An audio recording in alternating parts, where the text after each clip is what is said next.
तो अब तक हमने समझा कि साइंस क्या कहता है, म्यूजिक थेरेपी ये तो हमने जाना डेफिनेशन, राइट, हमने इसकी यूजेस समझे।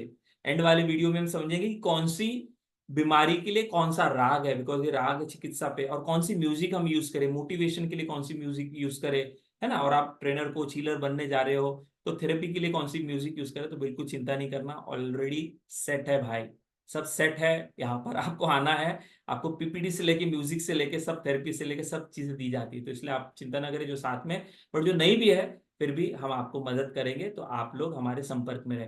तो यहाँ पर हम समझेंगे अभी साइंस, समझेंगे कि साइंस क्या है म्यूजिक थेरेपी के बारे में, right. So science of music therapy हम इस वीडियो में समझने वाले हैं। तो ये कैसे आई है, यहाँ तक कैसे पहुंची है, ऐसी हुआ क्या, नहीं, हमने इनके बारे में एग्जाम्पल सुना, तानसेन के बारे में हमने सुना कि राजा महाराजा जो है संगीत वहां पर होते थे, हमने सुना भजन से ये सब, तो कुछ ना कुछ है तभी तो इतना बड़ा ये इंडस्ट्री है। बट इसके पीछे वाकई में हीलिंग होती है, तो ये साइंस समझना जरूरी है, क्योंकि जितना आप इसको गहराई से समझोगे किसी भी मोडालिटी को, किसी की भी साइंस को, तो क्या होता है आपको अप्लाई करना आसान होता है अपने लिए और अपने क्लाइंट और स्टूडेंट के लिए। तो the science and psychology of music, जिसमें क्या बताया गया, the from Beethoven at the office to Beyonce at the gym, है ना। आज जानते हैं ना जिम में क्या होता है, कैसी म्यूजिक बजती है जिम में, तो थोड़ी देर में हम बताएंगे। तो जिम में अलग म्यूजिक बजती है, क्यों, क्योंकि उससे आपका ब्रेन अलग तरह से ट्रिगर होता है। और बिथोवेन यानी क्या, जो सॉफ्ट म्यूजिक बजती है, होटल में आप जाते हो जनरली, आप देखते हो मॉल में आप जाते हो, आपने नोटिस नहीं किया होगा, तो वो सारी जो है म्यूजिक वो बेथोवन म्यूजिक है ना, सॉफ्ट म्यूजिक को बेथोवन म्यूजिक कहा जाता है। और जो ये है तो क्या है, जो डिक्चिक डैक्चिक वाली म्यूजिक है तो आप जानते हो, तो ये साइंस है इसके पीछे, साइकोलॉजी, तो इसके ऊपर बुक भी है, पढ़ने की जरूरत नहीं, बट हम यहाँ पर साइंस समझे इसलिए आपको मैं बता रहा हूँ। तो music therapy has it roots in ancient Greek legends which believe music could ward off illness and disease, यानी ये यहाँ तो वो बता रहे हैं, किसके बारे में बता रहे हैं, कि ग्रीक में बीमारियों को और इसको ठीक करने के लिए म्यूजिक का इस्तेमाल किया जाता है। बट आप वहां ना जाए, आप इंडिया में देखें कि इंडिया में कितने सारे राग है, शास्त्रीय संगीत में इतने सारे राग है, जो लास्ट वीडियो में बताऊंगा कि जिससे हीलिंग होती है, और वो मैं आपको देने वाला भी हूँ, जो 2 दिन के वर्कशॉप में और कम्युनिटी में है उनको, तो इसलिए आपको कई सारी चीजें, तो ये ग्रीक में तो है ही है, लेकिन Indian classical music is the best music for healing. कौन सी राग कौन सी इसके लिए यूज होती है थोड़ी देर में हम समझेंगे।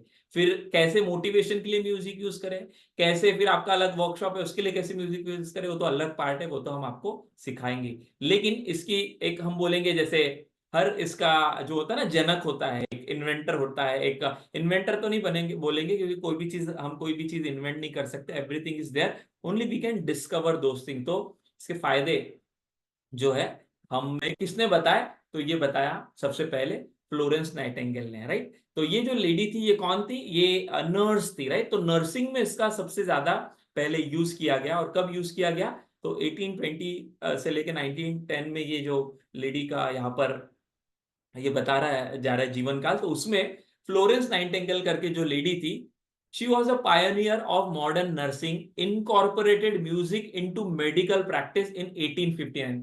1859 में, ध्यान से देखो हमारा जन्म कब हुआ और अभी हम कौन सी चीजें कब सीख रहे हैं, right. Recognising its potential to aid patient recovery from various elements, since then the medical field has widely adopted music therapy as a therapeutic tool. First time Nightingale जो थी फ्लोरेंस, उसने जो है अपने पेशेंट के लिए, बिकॉज शी वॉज नर्स और उसने कुछ बातें पढ़ी थी समझी थी, तो उसने अपने पेशेंट के लिए इस्तेमाल की, कब, 1859 में।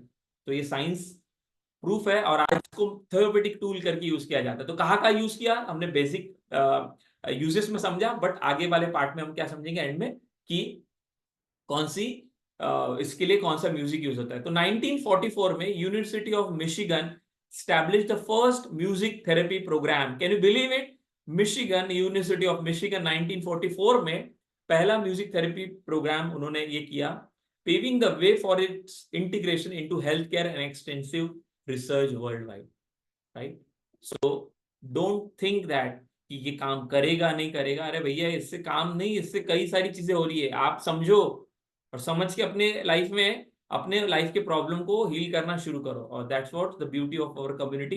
ये नहीं समझा तो ये नहीं समझा तो ये, इस तरह से नहीं समझा तो इस तरह से, ऑफलाइन से नहीं समझा तो ऑनलाइन में, ऑनलाइन नहीं तो ये 1 साल, है ना। 30 दिन 90 दिन का कुछ ही कार्यक्रम नहीं है यहाँ पर, 1 साल पूरा सपोर्ट। लॉन्च करो, आ जाओ, सीखो, समझो, और पूरा प्रैक्टिस के साथ ये करवाते हैं, राइट। तो ये 1944 में यहाँ पर हुआ।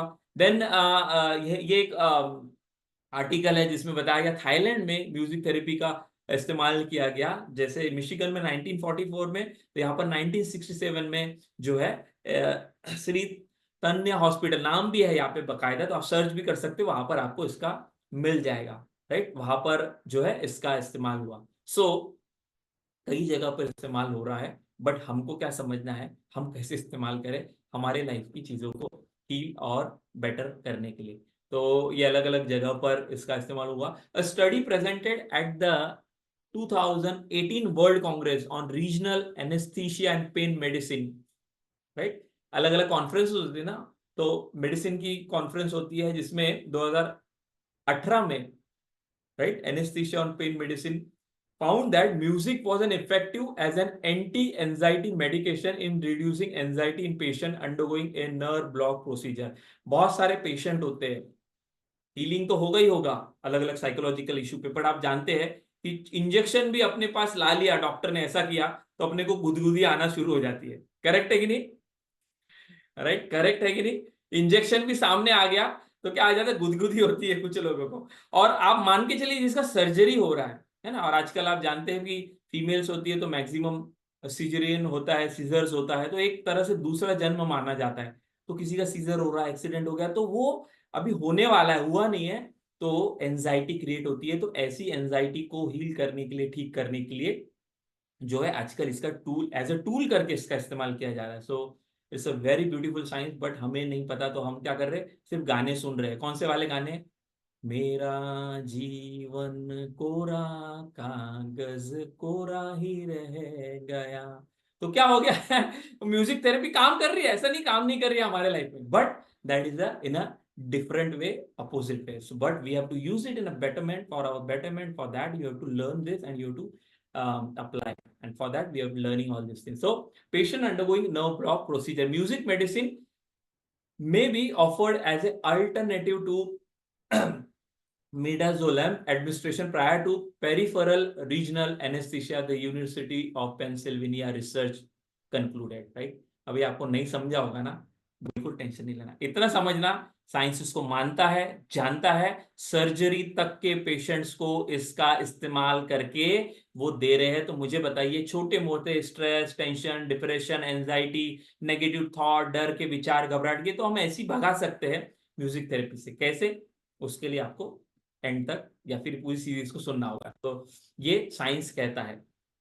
और 2015 में जो एक ये है मैगजीन है, कई सारे ये होते हैं ना, पब्लिशिंग होते हैं, जिसमें हम वाइट पेपर्स बोलते हैं, जिसमें रिसर्च पब्लिश होती है।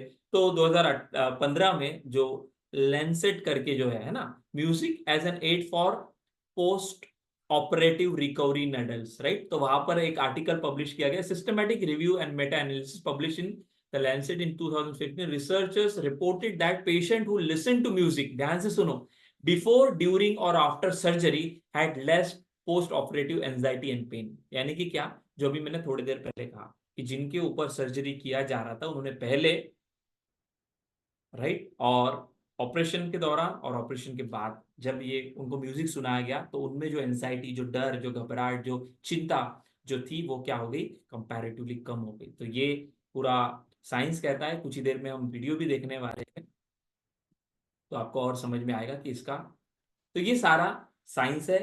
आगे के वीडियो में हम समझेंगे types of music therapy, but इस वीडियो में हमने क्या समझा, सारा साइंस हमने समझा म्यूजिक थेरेपी का। यहाँ पे और एक छोटा पार्ट है जो मैं अभी आपको कवर कर रहा हूँ, जो स्लाइड में नहीं है, तो ध्यान से सुनना कि ये जो सारा है ये क्यों क्यों होता है ये एक्चुअली, राइट। इसके पीछे साइंस क्या है, कैसे ये काम करता है। तो हमारे ब्रेन में जो है, आप जानते हैं कि हमारा ब्रेन 4 फ्रीक्वेंसीज पे काम करता है, alpha, beta, theta and delta. और ये चारों के ऊपर, चारों फ्रीक्वेंसी का एक बहुत बड़ा महत्व है हमारे लाइफ में, राइट। ये जो 4 फ्रीक्वेंसी है जो आपने सुनी होगी, पर इसको इस्तेमाल कैसे करना है वो तो हम कम्युनिटी में बताते हैं, और लाइव वर्कशॉप में तो इसी के ऊपर 2 दिन वर्कशॉप है ना, थेरेपी इसी के ऊपर है। अगर आप बीटा अल्फा थीटा डेल्टा में कब जाना कैसे जाना ये आप सीख गए, तो आप अपने लाइफ के बहुत सारे एरियाज को कंट्रोल कर पाएंगे। तो साइंस क्या कहता है कि प्रॉब्लम कब निर्माण होते हैं, जब ये फ्रीक्वेंसी जो जिसको आपने सुना है बट आपको पता नहीं इसको इस्तेमाल कैसे करना, ये हम आप सीखेंगे। आपको साइंस वाला जो पार्ट था, इसलिए इस रेफरेंस में मुझे याद आया तो आपको मैं ये भी बात बता रहा हूं। तो जब अल्फा बीटा थीटा और जो डेल्टा, ये 4 फ्रीक्वेंसीज है ब्रेन की, ये आप समझिए ये क्या है, ये है गिटार की 4 स्ट्रिंग। मेरा बच्चा गिटार बजाता है, तो जिसको पता है कि कैसे वो धुन बजती है, उसने सीखा है गिटार, तो क्या होता है म्यूजिक सुनाई देती है उस गिटार से। वैसे ये 4 जो फ्रीक्वेंसीज है इसको कैसे इस्तेमाल करना अगर इंसान को नहीं पता, तो ये जो है इम्बैलेंस आ जाता है इस फ्रीक्वेंसी पे। तो इससे क्या होता है, फिर इससे बीमारियां जो है ठीक होती है। तो म्यूजिक क्या करती है, ये 4 फ्रीक्वेंसीज को अलाइन करती है, बीटा अल्फा थीटा और डेल्टा। तो आपको डिटेल में जो है हम आगे तो कोर्स में करने वाले, बट फिर भी आप लोगों ने सुना है तो यहाँ पर साइंस कैसे काम करता है हीलिंग का म्यूजिक थेरेपी के कॉन्टेक्स्ट में। ये जो इम्बैलेंस हो गया है, आपको बीटा लेवल पे जिस फ्रीक्वेंसी पे रहना है तो आप बीटा में ज्यादा वहां पर है, तो ये फ्रीक्वेंसीज क्या होती है थॉट की, ज्यादा इमोशन वहां पे, ज्यादा नेगेटिव इमोशन, तो क्या हो जाता है इम्बैलेंस आ जाता है आपकी बीटा में। अल्फा में जो फ्रीक्वेंसी पे रहना चाहिए तो वहां पर हम नहीं रह पाते, थीटा में हम जो है जा ही नहीं पाते और ज्यादा तो उसका इस्तेमाल नहीं कर पाते। तो ये फ्रीक्वेंसी पे हमने जिसमें रहना है और उसका इस्तेमाल करके हमारे लाइफ के गोल्स, हमारी हीलिंग्स, हमारे सारी जो चीजें जो करना है वो हम नहीं कर पा रहे हैं, यहाँ पर इम्बैलेंस आ गया है।